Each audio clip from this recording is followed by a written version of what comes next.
دی ہوئی نعمتوں کا شکر ادا نہیں کرتا، اللہ فرماتے ہیں ایسے شخص کو فَلْيَتَّخِذْ رَبًّا سِوَائِي، اس کو چاہیے کہ میرے علاوہ کسی دوسرے کو معبود بنا لے، خدا بنا لے۔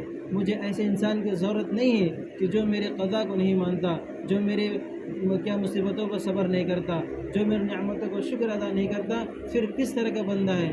ایمان والوں کا بنیادی تقاضا ہے کہ اللہ تعالیٰ کے ہر طرح کے فیصلے پر حاضر ہے۔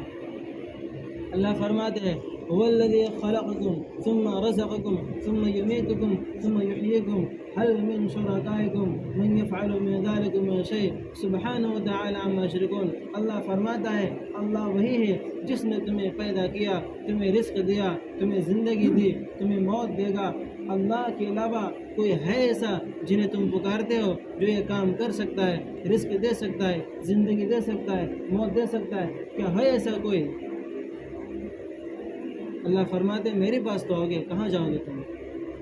میں نے تجھے ہر چیز سے نوازا، ہر چیز دیا تمہیں، پھر بھی ناشکر کرتے ہو۔ انبیاء وہ تھے جو کہا کرتے تھے قل ان صلاتي ونسكي ومحياي ومماتي للہ رب العالمین۔ اے نبی آپ فرما دیجئے کہ میری نماز، میری قربانی، میرا روزہ سب کچھ کس کے لیے ہے؟ اللہ ہی کے لیے ہے جو تمام جہانوں کا رب ہے۔ قل ان صلاتي ونسكي ومحياي ومماتي، کہ میرا جینا میرا مرنا صرف اللہ کے لیے ہے۔ یہ کب ہوگا؟ جب دنیا کی محبت دل سے نکلے گی، جب دنیا سے ہونے کا یقین دل سے نکلے گا۔ ہم یہ سمجھتے کاروبار سے ہوتا ہے، میرے کرنے سے ہوتا ہے، میری محنت سے ہوتا ہے۔ اگر ہم نہیں ہوں گے تو کون کرے گا؟ میرے گھر کون چلائے گا؟ اگر ہم نے 4 مہینے کے لیے گھر بار چھوڑ دیا، میرے گھر کا کیا ہوگا؟ ہم یہ سمجھتے ہیں۔ خدا کی قسم میں تمہارے سامنے مسجد میں بیٹھ کے کہتا ہوں یہ بھی شرک ہے۔ کیا ہے؟ یہ بھی شرک ہے کہ ہم اللہ کی ذات کو چھوڑ کے کسی اور سے ہونے کا یقین رکھے، یہ بھی شرک ہے۔ میں برابر مثال دیتا ہوں بات واضح کرنے کے لیے۔ ایک بات سمجھ لو، ہمارے سامنے ایک سونے کی مورتی ہے۔ تمام مسلمانوں سے پوچھو کیا اس مورتی سے کچھ ہو سکتا ہے؟ تمام مسلمان یہی کہے گا نہیں، اس سے کچھ نہیں ہو سکتا۔ لیکن اسی سونے کی مورتی کو پگھلا کے بسکٹ بنا دیا جائے، پھر مسلمانوں سے پوچھے اس سے کچھ ہوگا تو سب لوگ کہیں گے ہاں اس سے تو بہت کچھ ہوتا ہے۔ ہم نے صرف بتوں کے سامنے سجدہ، سر ٹیکنے کو، ماتھا ٹیکنے کو شرک سمجھ رکھا ہے، حالانکہ اللہ کے علاوہ جتنے بھی غیر اللہ ہیں ان سے ہونے کا یقین رکھنا بھی شرک ہے۔ اللہ پورے قرآن میں 75% آیتوں میں صرف اسی چیز کو ثابت کیا کہ میں ہی تمہارا خدا ہوں۔ یہ توحید کا عقیدہ، اللہ کو ایک ماننے کا عقیدہ، یہ سب سے بنیادی عقیدہ ہے۔ یاد رکھو میں نے شروع میں بات کہی تھی، جس نماز کے اندر 100% اللہ کا اخلاص نہ ہو، مثال کے طور پہ ہم 3 رکعت تک مکمل اخلاص سے نماز پڑھتے رہے، تیسری رکعت میں، چوتھی رکعت میں ختم پہ ذرا سے مخلوق کا خیال آ گیا، ارے وہ مجھے دیکھ رہا ہے، تھوڑا اچھے سے نماز پڑھنے لگا، تھوڑا سا دکھلاوا آ گیا، اللہ فرماتے پوری نماز بیکار ہے۔ حضور فرماتے ان یسیر الریا و شرکن، کہ بے شک تھوڑا سا دکھلاوا بھی شرک ہے۔ حدیث میں صاف ہے ان یسیر الریا و شرکن، تھوڑا سا دکھلاوا بھی شرک ہے۔ پھر بتاؤ ہمارے کون سا ایسا عمل ہے جسے ہم اللہ کے لیے کرتے ہیں؟ فضائل اعمال میں حضرت شیخ فرماتے ہیں، حضرت شیخ لکھتے ہیں اخلاص کی تعریف میں کہ وہ عمل جو محض اللہ کے لیے ہو، اللہ کے رضا کے لیے ہو، اس دھیان کے ساتھ کہ اللہ مجھے دیکھ رہے ہیں اور میرے پاس موجود ہے، اس نیت کے ساتھ اگر کوئی عمل ہو وہ عمل قابل قبول ہے۔ جس عمل میں یہ نیت آ جائے کہ ہاں کوئی مجھے دیکھ رہا ہے، کوئی مجھے بول رہا ہے، کوئی میری تعریف کر رہا ہے، خدا کی قسم ایسا عمل قابل قبول ہے ہی نہیں۔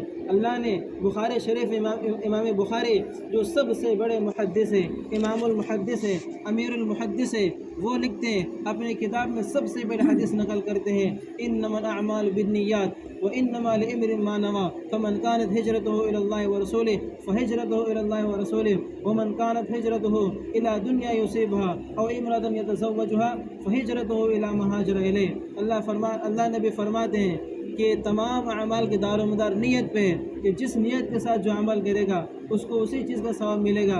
اگر کسی کی نیت دنیا کا ہے، دنیا مل جائے گا، اگر کسی کی نیت عورت کا ہے، عورت مل جائے گا۔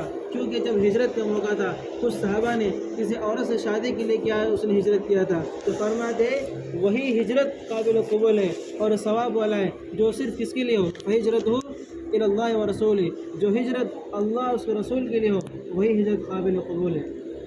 ان تمام باتوں کا خلاصہ یہ ہے کہ سارے کائنات کے بنانے والا، سارے کائنات کا مالک، ہمیں اور آپ کو جلانے والا، روزے دینے والا، سب کے بگڑی بنانے والا، موت دینے والا، ابراہیم علیہ السلام کہتے تھے وَإِذَا مَرِضْتُ فَهُوَ يَشْفِينِ، جب میں بیمار ہوتا ہوں وہی شفا دیتا ہے، شفا دینے والا، موت دینے والا، زندگی دینے والا، کام بنانے والا، کس کو کتنا رزق دینا ہے وہ سب لکھنے والا تنہا تنہا خالق مالک اللہ ہے۔